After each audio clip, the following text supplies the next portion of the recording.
ডানাওয়ালা পঙ্খিরাজ ঘোড়া যেভাবে হঠাৎ করে আকাশের মধ্যে উড়তে শুরু করলো।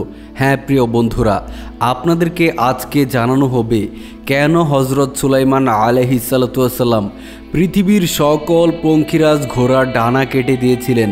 পবিত্র কুরআনে পঙ্খিরাজ ঘোড়া নিয়ে কি বলা হয়েছে, কিভাবে পঙ্খিরাজ ঘোড়ার ফাঁদে পড়ে হজরত সুলাইমান আলাইহিসসালামের আসরের নামাজ কাজা হয়ে গিয়েছিল, পবিত্র কুরআনে এই সম্পর্কে কি বলা হয়েছে। প্রিয় বন্ধুরা, আজকের এই ভিডিওটি খুবই ইন্টারেস্টিং এবং অনেক তথ্যবহুল একটি ভিডিও। এই ভিডিওটি যদি আপনি সম্পূর্ণ দেখেন আপনাদের মন ছুঁয়ে যাবে ইনশাল্লাহ, এবং পঙ্খিরাজ ঘোড়া সম্পর্কে আপনার মনে যে ধারণাগুলো রয়েছে হয়তোবা সেই ধারণাগুলো বদলে যাবে, পাল্টে যাবে। তাই ভিডিওটি না টেনে একেবারে শেষ পর্যন্ত দেখতে থাকুন। তো চলুন শুরু করা যাক। ইতিহাস থেকে জানা যায় সোনালী পালক আর রূপার মতো গায়ের রং নিয়ে হজরত সুলাইমান আলাইহিসসালামের বাহিনীর অন্যতম শান ছিল পঙ্খিরাজ ঘোড়া। রেওয়ায়েত অনুযায়ী সাবার রানী বিলকিস হজরত সুলাইমান আলাইহিসসালামের উড়ন্ত সিংহাসন দেখে খুবই মুগ্ধ হয়েছিলেন। একবার রানী বিলকিস হজরত সুলাইমান আলাইহিসসালামকে ডেকে বললেন, নিশ্চয়ই মহান আল্লাহ তাআলা আপনাকে পৃথিবীর বুকে সম্মানিত করেছেন এবং সীমাহীন শান শৌকত দান করেছেন। রানী বিলকিস খুবই কোমল সুরে সুলাইমান আলাইহিসসালামের কাছে একটি ইচ্ছে পোষণ করলেন। তিনি বললেন, যদি আপনার প্রভুর নিষেধাজ্ঞা না থাকে তাহলে কি আপনার এই উড়ন্ত সিংহাসনে কিছু সময় বসে ভ্রমণ করার সুযোগ দিবেন? তাহলে আমিও মুগ্ধ নয়নে পুরো পৃথিবী দেখতে পেতাম। রানী বিলকিস আরও বললেন, হে আল্লাহর নবী, আপনি প্রতিদিন এই উড়ন্ত সিংহাসনে বসে বাতাসে উড়ে ভ্রমণ করেন এবং পুরো পৃথিবী প্রদক্ষিণ করেন। একবার আমাকেও আপনার সঙ্গে নিয়ে যান, যাতে আমি এই উড়ন্ত সিংহাসনে বসে সফর করতে পারি। হজরত সুলাইমান আলাইহিসসালাম রানীর ইচ্ছে পূরণের জন্য বাতাসকে নির্দেশ দেন, বাতাস যেন তার ইচ্ছে পূরণ করে দেয়। তাই বাতাস সিংহাসন উড়িয়ে নিয়ে তাদের সবাইকে একটি সুন্দর দ্বীপে পৌঁছে দেয়। রেওয়ায়েত অনুসারে হজরত সুলাইমান আলাইহিসসালামের উড়ন্ত সিংহাসন তাদের সবাইকে যেখানে নিয়ে নামিয়ে দেয় সেটি 7 সমুদ্রের মধ্যবর্তী একটি দ্বীপ ছিল। রানী বিলকিস এখানকার ঝর্ণা গাছপালা দেখে খুবই খুশি হলেন। এখানে তারা অদ্ভুত ধরনের কিছু ঘোড়া দেখতে পেলেন যাদের ডানা ছিল।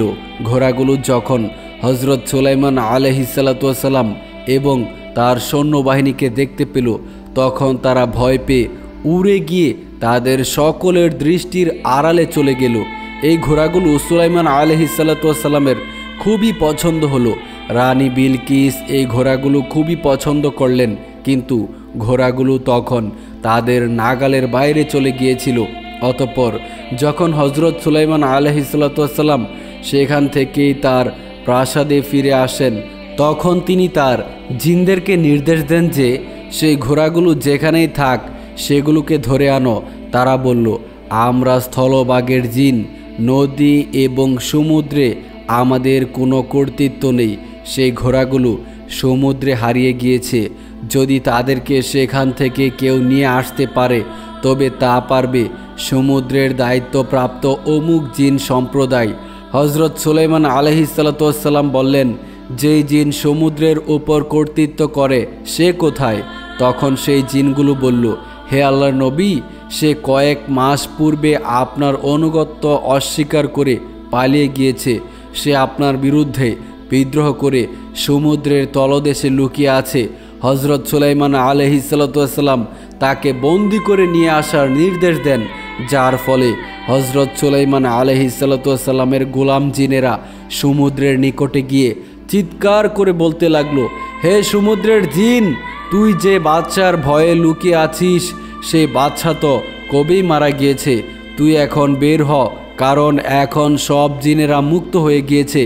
এই কথা শুনে সমুদ্রের জিনেরা তাদের সঙ্গীদেরকে নিয়ে হাসতে হাসতে সমুদ্র থেকে বের হয়ে গেল। তারা বের হওয়ার সাথে সাথেই হজরত সুলাইমান আলাইহিসসালামের গোলাম জিনেরা সেই সমুদ্রের সকল জিনদেরকে গ্রেফতার করে হজরত সুলাইমান আলাইহিসসালামের দরবারে হাজির করল। হজরত সুলাইমান আলাইহিসসালামকে দেখে সেই জিন ভয়ে থর থর করে কাঁপতে লাগলো এবং সুলাইমান আলাইহিসসালামের অনুগত্য স্বীকার করল। আল্লাহর নবী হজরত সুলাইমান আলাইহিসসালাম তাকে বলল, এক শর্তে আমি তোকে ক্ষমা করে দিতে পারি, সেটা হচ্ছে আমি 7 সমুদ্রের মাঝে এক চমৎকার দ্বীপে ভ্রমণ করতে গিয়েছিলাম।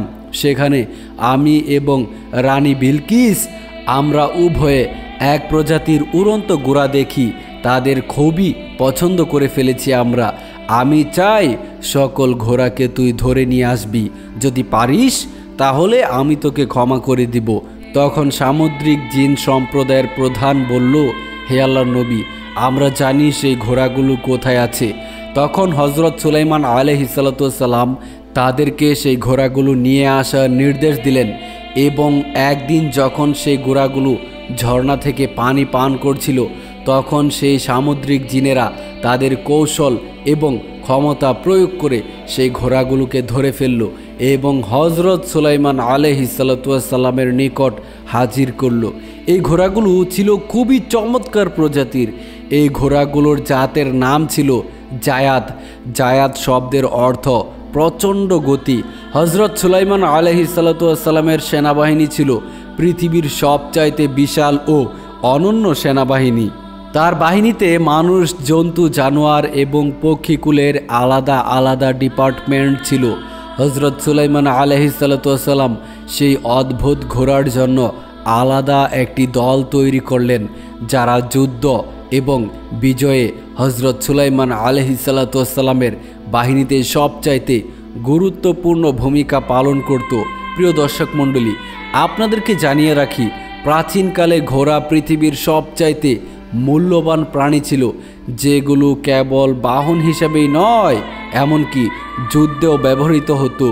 ঘোড়ার মালিকেরা ঘোড়ার সাথে ঘোড়া ক্রয় বিক্রয়ের রসিদ রাখতেন। বর্তমান সময়ে গাড়ির ড্রাইভাররা যেমন গাড়ির ট্যাক্স টোকেন এবং ফিটনেসের যাবতীয় তথ্য গাড়ির মধ্যে রেখে দেন, তৎকালীন সময়ে ঘোড়ার রসিদ রাখাও বাধ্যতামূলক ছিল, যার মধ্যে ঘোড়ার ক্রয়ের তারিখ, বিক্রয়ের তারিখ, ঘোড়ার বয়স এবং বিস্তারিত বর্ণনা করা থাকে। সুতরাং বোঝাই যাচ্ছে পৃথিবীর অনন্য শক্তিশালী এই ডানাযুক্ত ঘোড়া পেয়ে হজরত সুলাইমান আলাইহিসসালামের সামরিক শক্তি কতটা প্রবল হয়েছে। এর থেকে গুরুত্বপূর্ণ হচ্ছে রানী সাবা হজরত সুলাইমান আলাইহিসসালামের প্রতি অত্যন্ত কৃতজ্ঞ হয়েছেন।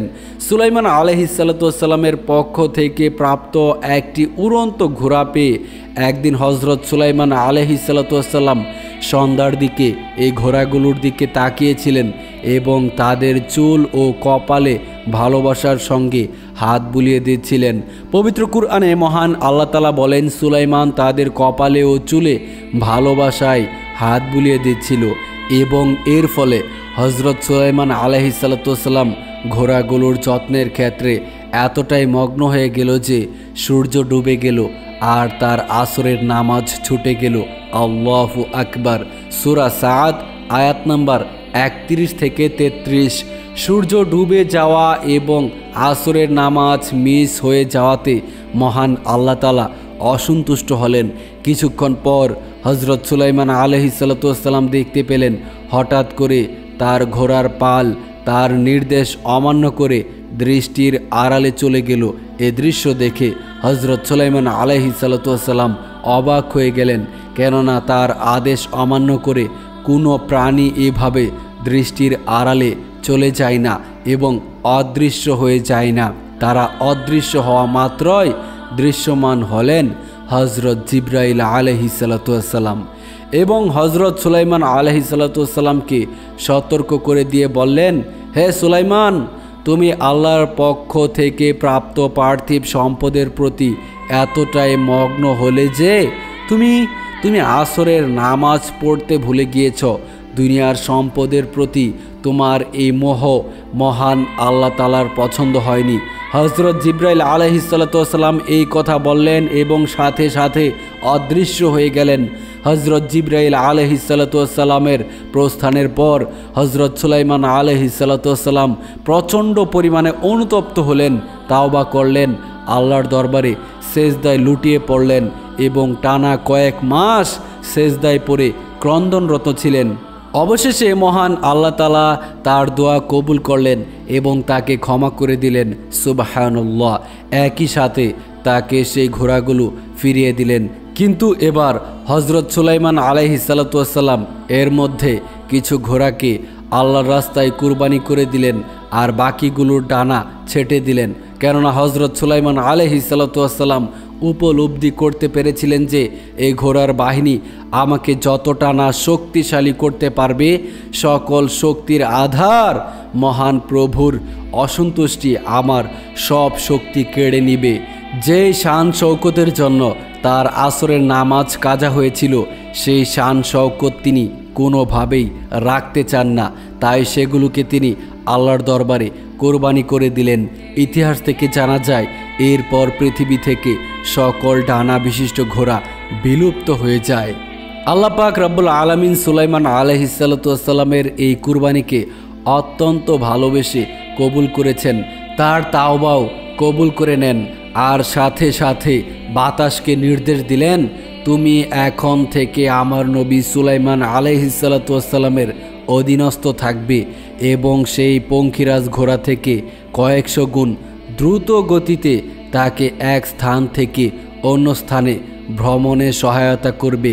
এরপর থেকে বাতাস সুলাইমান আলাইহিসসালামের অধীনস্থ হয়ে গেল। বাতাসের গতি এত বেশি ছিল যে হযরত সুলাইমান আলাইহিসসালাম 1 মাসের পথ একদিনে অতিক্রম করে ফেলতেন। সুবহানাল্লাহ। এই ঘটনাটি পবিত্র কুরআনে উল্লেখ করা হয়েছে। আল্লাহ তাআলা বলেন, আর আমি দাউদকে পুত্র সন্তান দান করলাম যার নাম সুলাইমান, সে ছিল আমার অত্যন্ত অনুগত একজন বান্দা। যখন তার সামনে সন্ধ্যার দিকে অত্যন্ত দ্রুত গতি সম্পন্ন ঘোড়া হাজির করা হলো, তখন সে বলেছিল, নিশ্চয়ই আমি পার্থিব সম্পদকে আমার রবের ইবাদতের চেয়ে বেশি গুরুত্ব দিয়েছি, এমনকি সূর্য ডোবার পরও। যখন তার সামনে ঘোড়াগুলো হাজির করা হলো, অতঃপর সে ঘোড়াগুলোর পশমে হাত বোলাতে লাগলো। প্রিয় দর্শক, হযরত সুলাইমান আলাইহিসসালামের ডানা বিশিষ্ট ঘোড়া নিয়ে অনেকেই মিথ্যা এবং বানোয়াট হিসেবে বলে থাকেন, কিন্তু এটি আল্লাহ রাসূল সাল্লাল্লাহু আলাইহি ওয়াসাল্লামের একটি হাদিস দ্বারা প্রমাণিত। নবী করিম সাল্লাল্লাহু আলাইহি ওয়াসাল্লাম মা আয়েশাকে যখন বালিকা বয়সে বিবাহ করেছিলেন, তখন আম্মাজান আয়েশা রাদিয়াল্লাহু তাআলা আনহা পুতুল খেলতেন। একদিন রাসূলুল্লাহ সাল্লাল্লাহু আলাইহি ওয়াসাল্লাম ঘরে প্রবেশ করে দেখলেন মা আয়েশা রাদিয়াল্লাহু তাআলা আনহা অনেকগুলো পুতুল নিয়ে খেলা করছেন। আল্লাহ রাসূল সাল্লাল্লাহু আলাইহি ওয়াসাল্লাম জিজ্ঞেস করলেন, এগুলো কি?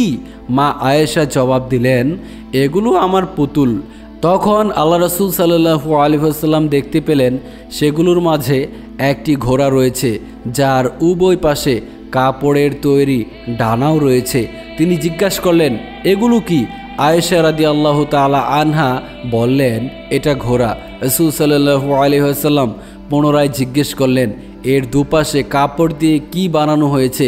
মা আয়েশা রাদিয়াল্লাহু তাআলা আনহা বললেন, এগুলো হচ্ছে এই ঘোড়ার ডানা। মা আয়েশা রাদিয়াল্লাহু তাআলা আনহা অবাক হয়ে রাসূল সাল্লাল্লাহু আলাইহি ওয়াসাল্লামকে বললেন, কেন আপনি কি শুনেননি হযরত সুলাইমান আলাইহিসসালামের ডানাওয়ালা ঘোড়া ছিল? এই কথা শুনে নবী করিম সাল্লাল্লাহু আলাইহি ওয়াসাল্লাম হেসে উঠলেন। তিনি এত জোরে হাসলেন যে তার শেষ দাঁতটি পর্যন্ত দেখা গিয়েছিল। সুবহানাল্লাহ, আল্লাহু আকবার। এই বর্ণনায় একটা বিষয় পরিষ্কার যে হযরত সুলাইমান আলাইহিসসালামের ঘোড়া কোনো সাধারণ ঘোড়া নয়, বাস্তবে তাদের ডানা ছিল এবং আরবের লোকেরা তা জানত। রেওয়ায়েত অনুসারে যখন থেকে হযরত সুলাইমান আলাইহিসসালামের সেই ঘোড়াগুলো ডানা কেটে দিলেন এবং কিছু সংখ্যক ঘোড়াকে জবাই করে দিলেন, তারপর থেকে আর সেই ঘোড়াগুলোকে কখনোই দেখা যায়নি। এবং তার ডানাও গজায়নি। যদিও তাদের বংশ অব্যাহত ছিল। হজরত হুসাইন রাদিয়াল্লাহু তাআলা আনহুর ঘোড়া ছিল জুলজানা প্রজাতির ঘোড়া, যা হজরত সুলাইমান আলাইহিস সালাতু ওয়াস সালামের ডানাওয়ালা সেই ঘোড়ার বংশধর থেকে এসেছে। বিভিন্ন সংস্কৃতিতে এই উড়ন্ত ঘোড়ার কথা উল্লেখ আছে। প্রাচীন গ্রিসে এই ঘোড়াকে পেগাসাস নামে ডাকা হয়। গ্রিক মিথোলজি অনুসারে প্রাচীন গ্রিসে এই ঘোড়াগুলো ছিল, যাদের রং হতো সাদা। প্রাচীন গ্রিসের লোকেরা এই ঘোড়াকে গ্রিক দেবতা জিউসের বাহন মনে করত, যারা দেবতা জিউসকে আকাশ থেকে বিদ্যুৎ এনে দিত। ইতিহাসে যে ইউনিকর্ন নামক ঘোড়ার বর্ণনা পাওয়া যায়, সে ঘোড়াও এই পেগাসাস ঘোড়ার বংশধর থেকে আগত, যাদের কপালে একটি শিং থাকত এবং যারা দেখতে অনেক সুন্দর বিস্ময়কর ছিল। এই শিং দ্বারা অনেক রোগের চিকিৎসা করা হতো। ইউনিকর্ন নামকরণ করার পেছনে জাপান, চীন, রাশিয়া, ইউরোপের রূপকথার গল্প, বিভিন্ন ধরনের কাহিনী শোনা যায়। বলা হয়ে থাকে ইউনিকর্ন সিন্ধু প্রদেশ এলাকায় বসবাস করে এবং পৃথিবীতে সর্বশেষ এদেরকে এই স্থানে দেখা গিয়েছে। বর্তমান পৃথিবীতে ইউনিকর্ন বলতে বোঝা যায় যারা দ্রুত বেগে চলতে পারে এবং অল্প সময়ে লম্বা দূরত্ব অতিক্রম করতে পারে। বিশেষ করে কর্পোরেট জগতে যে কোম্পানিগুলো অল্প সময়ে বড় মাইলস্টোন অতিক্রম করে ফেলে, তাদেরকে ইউনিকর্ন কোম্পানি বলে। বাংলাদেশের ইউনিকর্ন কোম্পানি হলো বাংলাদেশের ইউনিকর্ন কোম্পানির মধ্যে অন্যতম একটি কোম্পানি হচ্ছে বিকাশ। প্রতি বছর ভারত, বাংলাদেশ এবং উপমহাদেশের কর্পোরাল ওয়ার্ডে যে কোম্পানিগুলো অল্প সময়ে অনেক বেশি সফলতা অর্জন করেছে, তাদের ইউনিকর্নের খেতাব দেওয়া হয়। প্রিয় বন্ধুরা, আল্লাহ তাআলা কতই না সুন্দর করে সেই ঘোড়াগুলোকে সৃষ্টি করেছিল, যাদের মধ্যে দুটো ডানা ছিল। ভাবা যায় কত সুন্দর ছিল সেই ঘোড়া। আপনি যদি গুগলে সার্চ করে দেখেন তাহলে দেখতে পারবেন, যেখানে আপনি দেখতে পারবেন মানুষজন আর্টিফিশিয়ালভাবে অনেকগুলো ঘোড়াকে নির্মাণ করেছেন, মানে পিকচার দেখতে পারবেন। সেগুলো দেখতে অনেক সুন্দর, যেগুলো সেই বর্ণনা থেকে নিয়ে তারা তৈরি করেছে। আপনি যদি সেই ঘোড়াগুলোর দিকে লক্ষ্য করে দেখেন তাহলে দেখতে পারবেন যে তাদের ডানাগুলো কত সুন্দর ছিল, তাদের চেহারা, তাদের শারীরিক গঠন, তাদের লেজ, তাদের ঘাড়ের পশম কত চমৎকার ছিল। আর এই সব কিছুই আমাদের রব মহান আল্লাহ তাআলা তৈরি করেছিলেন, যেটার কথা শুনে মানুষজন সেরকমভাবে চেষ্টা করে এই আর্টটি করেছিল বা এই ছবিটি বানিয়েছিল। কিন্তু বাস্তবে সেই ঘোড়াটি না জানি কতটাই সুন্দর ছিল। সুবহানাল্লাহ, আল্লাহু আকবার। আসলে মহান আল্লাহ তাআলা চাইলে সব কিছুই সম্ভব।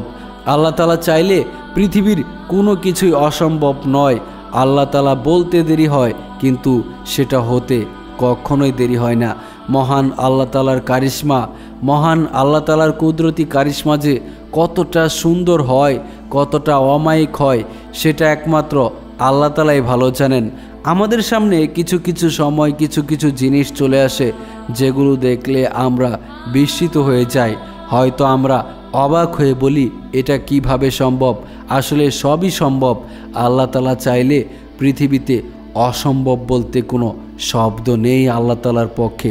আল্লাহ তাআলা মৃত ব্যক্তিকে জীবিত করতে পারেন, জীবিতকে মৃত করতে পারেন, ধনীকে ফকির করতে পারেন এবং ফকির ব্যক্তিকে মুহূর্তের মধ্যেই ধনী ব্যক্তি বানিয়ে দেন।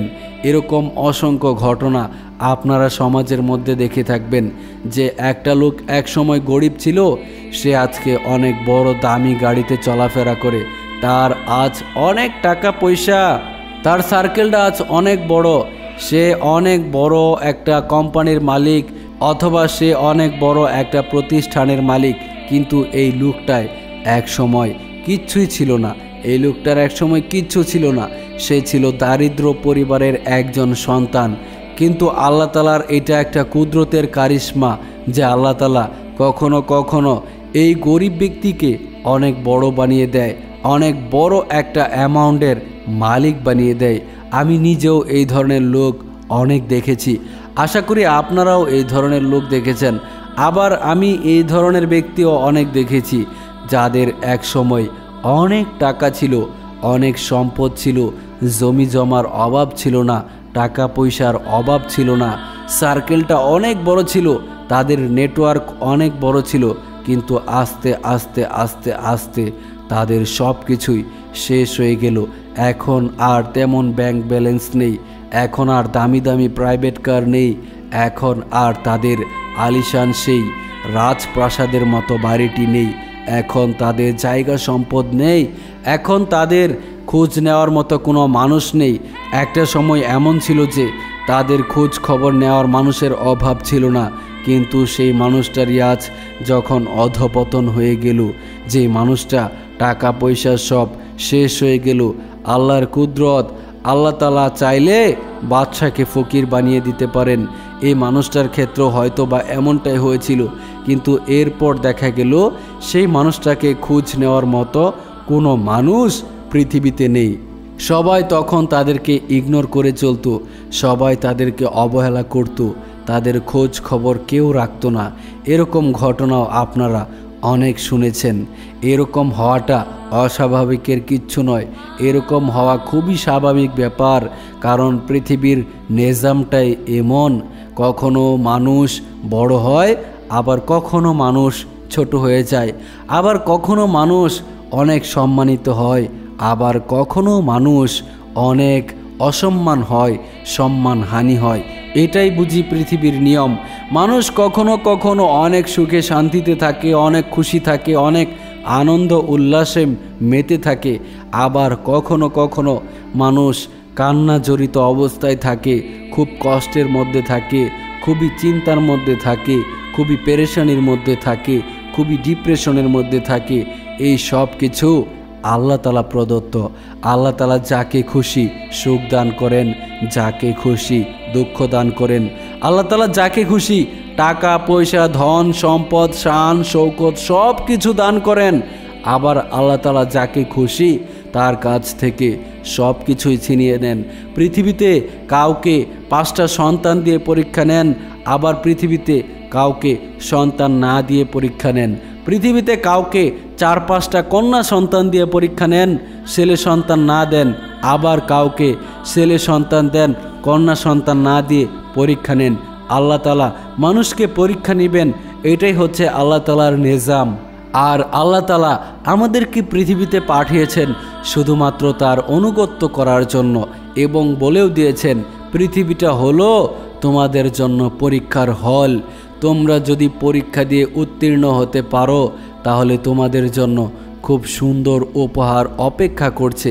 আর যদি তোমরা পৃথিবীর পরীক্ষায় ফেল করো, তোমরা যদি পৃথিবীর পরীক্ষা দিতে গিয়ে ব্যর্থ হয়ে যাও, তোমরা যদি পরীক্ষার হলে গিয়ে নিজে রং তামাশায় মত্ত হয়ে পরীক্ষার কথা ভুলে যাও, তোমরা যদি তোমাদের প্রভু, তোমাদের সৃষ্টিকর্তা, তোমাদের রব আল্লাহ তাআলাকে ভুলে যাও, তাহলে তোমাদের জন্য খুব খারাপ কিছু অপেক্ষা করছে। সম্মানিত দর্শক মণ্ডলী, আপনারা সকলেই জানেন, যদি কোনো নেককার ব্যক্তি, আল্লাহ তাআলার নেককার কোনো ব্যক্তি যদি পৃথিবীতে মারা যায়, সেই ব্যক্তির জন্য আল্লাহ তাআলা সুসজ্জিত জান্নাত রেখেছে। অনুরূপভাবে আল্লাহ তাআলার কোনো বদকার বান্দা, আল্লাহ তাআলার কোনো নাফরমান বান্দা, সে যদি এই কাল ত্যাগ করে পরকালে পাড়ি জমায়, তার জন্য খারাপ কিছু অপেক্ষা করছে।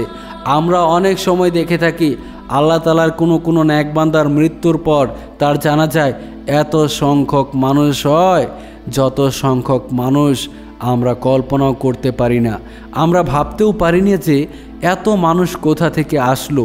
আপনারা জানলে অবাক হবেন, তাদের জানাজায় অনেক সময় নেককার জিনেরা অংশগ্রহণ করে, অনেক দূর দূরান্ত থেকে মানুষ আসে এবং এলাকার সকল মানুষ তাদের জানাজায় সমবেত হয়। সেই সাথে সমস্ত জিনেরা যারা তাকে চিনত তারাও মানুষ রূপে এসে তাদের জানাজায় সামিল হয়। অনুরূপভাবে যখন কোনো বদকার ব্যক্তি ইহকাল ত্যাগ করে পরকালে পাড়ি জমায়, সেই ব্যক্তিটি খুবই বদকার ছিল, তার মাধ্যমে সব গুনাহ সংঘটিত হতো। মদ, জোয়া, চুরি, বাটপারি, সুদ, ঘোষ, এই ধরনের যত যাবতীয় গুনাহ আছে এর মাঝখান থেকে কিছু কিছু গুনাহ তার জীবনে ছিল। সে আচরণ করত মানুষের সাথে, খুব বাজে আচরণ করত, খুব বাজে বিহেভ করত মানুষের সাথে, খুব অহংকার নিয়ে চলাফেরা করত, পিতামাতার সেবা করত না, মাতা পিতার সাথে সবসময় অন্যায় আচরণ করত, অথবা প্রতিবেশীর সাথে সবসময় খারাপ ব্যবহার করত, দুর্ব্যবহার করত। এই ধরনের ব্যক্তি যখন পৃথিবী ছেড়ে চলে যায়, এই ধরনের ব্যক্তি যখন মৃত্যু হয়ে যায়, তখন এই ধরনের ব্যক্তির জানাজার জন্য যখন এলাকায় এলাকায় মাইকিং করা হয়, একটি শোক সংবাদ, অমুক পাড়া নিবাসী অমুকের ছেলে আজ রাত এতটার সময় ইন্তেকাল করেছেন, তখন এটা শোনার পর অনেক মানুষ বলে আলহামদুলিল্লাহ, এখন থেকে খুব শান্তিমতো চলতে পারবো, খুব বড় একটা জালেম মারা গিয়েছে, এখন বুঝবে হে জালেম মৃত্যুর পর তোমার সাথে কি হয়, এখন তুমি বুঝতে পারবে মানুষের হক নষ্ট করার পরিণতি, এখন তুমি বুঝতে পারবে আল্লাহ তাআলার নাফরমানি করার পরিণতি। এই ধরনের লোকেরা মৃত্যুবরণ করলে তাদের জানাজায় খুব একটা লোকজন হয় না, তাদের জানাজায় তাদের আত্মীয় স্বজন ছাড়া বাহির থেকে কোনো লোকজন আসে না, তাদের জানাজায় খুব একটা বেশি লোকের সমাবেশ দেখা যায় না। এর অন্যতম কারণ হচ্ছে সে ব্যক্তি হিসেবে খুব ভালো একটা ব্যক্তি ছিল না, সে ব্যক্তি হিসেবে খুবই খারাপ প্রকৃতির ছিল এবং মানুষের সাথে দুর্ব্যবহার করত, মানুষের সাথে অন্যায় আচরণ করত, যার কারণে তার জানাজায় কোনো মানুষ আসেনি। যিনি আসবে তো দূরের কথা, গ্রামের মানুষগুলোই আসতে চায় না, সবাই লুকিয়ে থাকে। অনুরূপভাবে যদি কোনো ব্যক্তি আত্মহত্যার পথ বেছে নেয়, যদি কোনো ব্যক্তি গলায় দড়ি অথবা ফাঁসি লাগিয়ে অথবা বিষ পান করে অথবা ঘুমের ওষুধ খেয়ে নিজেকে আত্মহত্যার মতো একটা বড় গুনাহ করিয়ে ফেলে, নিজেকে নিজেই শেষ করে দেয়, সেই সমস্ত লোকের জানাজায় তো ভালো মানুষ তো দূরের কথা, খারাপ মানুষও আসতে চায় না। কেননা সে তার জীবনের শেষ কাজটি, মৃত্যুর মাধ্যমে যে শেষ কাজটি করেছিল, আর সেই কাজটি ছিল আত্মহত্যা। আর আত্মহত্যা ছিল মহাপাপ, যেটা করে সে মৃত্যুবরণ করেছে, অর্থাৎ তার তাওবা নসিব হয়নি। মানে হচ্ছে সে শেষ পাপটাই করেছিল আত্মহত্যা, আর যেটা করার পর সে জীবিত ছিল না, যার কারণে তাওবা তার নসিব হয়নি। সুতরাং সে মুমিন অবস্থায় মারা যায়নি, সে মুশরিক অবস্থায় মারা গিয়েছে, নাউজুবিল্লাহ, সে মহাপাপ করে মারা গিয়েছে। আল্লাহ তাআলা বলেছেন তোমরা কখনোই আত্মহত্যার মতো মহাপাপ করবে না। আর এই মহাপাপ কাজটি সেই ব্যক্তিটি করেছে, যার কারণে তাকে এখন কবরস্থানে দাফন করাই জায়েজ নেই। তার কবর হবে ভিন্ন কোনো জায়গায়, কোনো বাঁশবাগানের নিচে অথবা কোনো ঘরের পাশে অথবা বাড়ির আঙিনায় অথবা কোনো জঙ্গলের মধ্যে। তার স্থান আল্লাহর নেককার বান্দা বান্দিরা যেখানে শুয়ে আছেন, অর্থাৎ কবরস্থান, সেই কবরস্থানে তার স্থান হবে না, তার স্থান হবে জঙ্গলে, ময়লাযুক্ত জায়গায়, অপবিত্র জায়গায়, বাঁশঝাড়ের নিচে, বিভিন্ন জায়গায় অথবা বাড়ির আঙিনায় যেখানে কেউ নেই, যেখানে আজ থেকে 10 বছর 20 বছর অথবা 50 বছর পর হলেও তার কবরের উপর মানুষ টয়লেট নির্মাণ করবে। আর কবরস্থানে কখনোই মানুষ কিয়ামত পর্যন্ত কবরস্থানে কখনোই নোংরা কোনো কাজ করবে না। টয়লেট তো দূরের কথা, সেখানে মানুষ কোনো নোংরা কাজ করবে না। যে স্থানটি কবরস্থান হিসেবে নির্বাচিত, সেখানে কিয়ামত পর্যন্ত মানুষদেরকে দাফন করা হবে। সেখানে অনেক নেককার বান্দাবান্দিরা থাকবে, যাদের কবরের সুবাসে পাশের কবরের বাসীরা অবাক হয়ে যাবে, যাদের উসিলায় অনেক জাহান্নামী ব্যক্তিদেরকেও মাফ করে দেওয়া হবে। আর এই জিনিসটা থেকেই যারা আত্মহত্যা করলো, তারা বঞ্চিত হয়ে গেল। তাদের পক্ষে সেই সুন্দর সুবাসিত কবরের পাশে শোয়া সম্ভব নয়, নেককার বান্দাদের পাশে শোয়া সম্ভব নয়। তাদের তো একাই ভিন্ন জায়গায় পড়ে থাকতে হবে, শিয়াল শকুনের খাবার হতে হবে, পোকামাকড়ের খাবার। সেই গুনাহগার ব্যক্তির কবর হবে জাহান্নামের একটি গর্ত, যে গর্তে থাকবে ভয়ঙ্কর সাপ, বিচ্ছু এবং ভয়ঙ্কর সব জীবজন্তু এবং জাহান্নামের আগুনের লেলিহাল শিখা, যে আগুন তাকে প্রতিনিয়ত পোড়াতে থাকবে, যে আগুনে জ্বলতে পড়তে পড়তে তার জীবন চলতে থাকবে, যে জীবনের কোনো শেষ নেই। জীবন শুরু আছে, যে জীবনের শেষ নেই, সেই জীবন হচ্ছে আখিরাতের জীবন। যদি কোনো ব্যক্তি নেককার হয়, যদি কোনো ব্যক্তি জান্নাতি হয়, তবেও তার জীবন শেষ হবে না। যদি কোনো ব্যক্তি বদকার হয়, যদি কোনো ব্যক্তি গুনাহগার হয়, যদি কোনো ব্যক্তি জাহান্নামী হয়, তবুও তার জীবন শেষ হবে না, জীবন ফুরাবে না।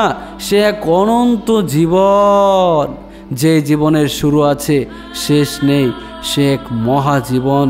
সেদিন মানুষ আফসোস করতে থাকবে, জান্নাতীরা আফসোস করবে, জাহান্নামীরা আফসোস করবে। জান্নাতীরা আফসোস করবে জান্নাত দেখে, হায় আফসোস, আমি যদি আরও বেশি বেশি নেক আমল করতাম, তাহলে আমার জন্য এর চাইতে অনেক বড় জান্নাত থাকতো, আমাকে এর চাইতে বড় জান্নাতে প্রবেশ করানো হতো। আমি আমল কম করেছিলাম, যার কারণে আমার 10 দুনিয়ার সমান এই ছোট্ট জান্নাতটি আমাকে দেওয়া হয়েছে।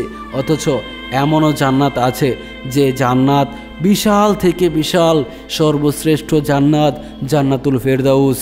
এই জান্নাতুল ফেরদাউসের জান্নাতবাসীদেরকে দেখে সেই 10 দুনিয়া সবচাইতে ছোট জান্নাত, 10 দুনিয়া সমান জান্নাতের মানুষেরা আফসোস করবে। যাই হোক, তারপরও তাদের একটা শান্তির বিষয় হচ্ছে তারা জান্নাতে প্রবেশ করেছে।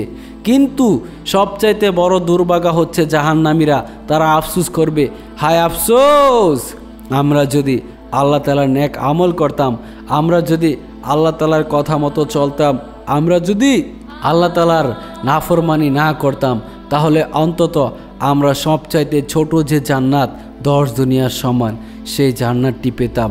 আর সবচাইতে বড় কথা হচ্ছে, জান্নাত বড় ছোট সেটা বড় কথা নয়, মেন কথা হচ্ছে আমরা এরকম জাহান্নামের আগুনে জ্বলতাম না, যেরকমভাবে জাহান্নামের আগুনে এখন জ্বলতে হচ্ছে।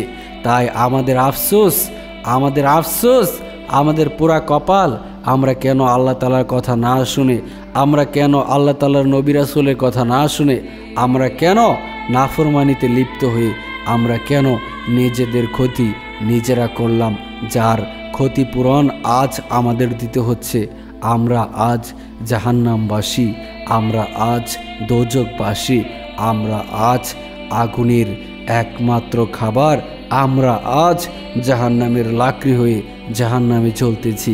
এই জ্বলন্ত আগুনে কতদিন থাকতে হবে কেউ জানে না, কেউ জানে না, কেউ জানে না। তো বন্ধুরা, চলুন আমরা আল্লাহ তাআলার নাফরমানি আর না করে আল্লাহ তাআলার ইবাদতে নিজেকে লিপিবদ্ধ করি, আল্লাহ তাআলার নেক বান্দাদের খাতায় আমাদের নাম ওঠানোর চেষ্টা করি, বেশি বেশি তাওবা ইস্তেগফার পড়ি, বেশি বেশি দুরূদ শরীফ পড়ি, বেশি বেশি শুকরিয়া আদায় করি। মহান আল্লাহ তাআলা আমাদেরকে মাফ করে দিন, মহান আল্লাহ তাআলা আমাদেরকে কবুল করুন। এতক্ষণ পর্যন্ত যারা ভিডিওটি দেখলেন তাদেরকে আমি জানাই আমার অন্তরের অন্তঃস্থল থেকে আন্তরিক মোবারকবাদ এবং অভিনন্দন।